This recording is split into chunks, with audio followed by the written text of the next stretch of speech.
இன்னைக்கு காலையில் வந்து இட்லியோட இந்த கார சட்னி தான் பண்ணியிருக்கிறேன். இது ட்ராவல் டைமில் நீங்கள் செஞ்சு எடுத்துகிட்டு போகும்போது இது ரொம்ப அற்புதமாக இருக்கும். வாங்க எப்படி பண்ணுறதுன்னு பார்க்கலாம்.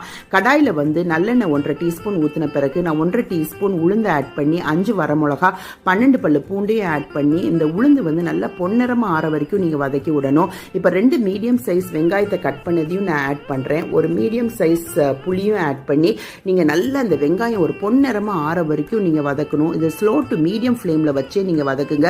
அப்போ தான் இந்த சட்னி வந்து நல்ல டேஸ்ட்டாக உங்களுக்கு இருக்கும். இதுக்கு நல்லெண்ணெயும் கொஞ்சம் ஜாஸ்தி தான் அவங்க யூஸ் பண்ணணும். அப்போ தான் இந்த சட்னி வந்து நல்ல ஃப்ளேவர்டாக இருக்கும். நீங்கள் தேவைக்கேற்ற மாதிரி கல்லுப்பும் கொஞ்சோண்டு பெருங்காயத்தூளும் நீங்கள் ஆட் பண்ணிக்கோங்க.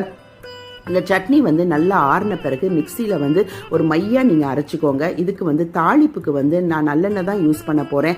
அதோட கொஞ்சம் கடுகு கருவேப்பிலையை போட்டு அந்த தாளிப்பு கொடுக்கும் போது இந்த சட்னி அவ்வளோ மணமாக இருக்கும். இதை தோசையோட இட்லியோட நீங்கள் சாப்பிட்லாம். நல்ல எக்ஸலண்ட்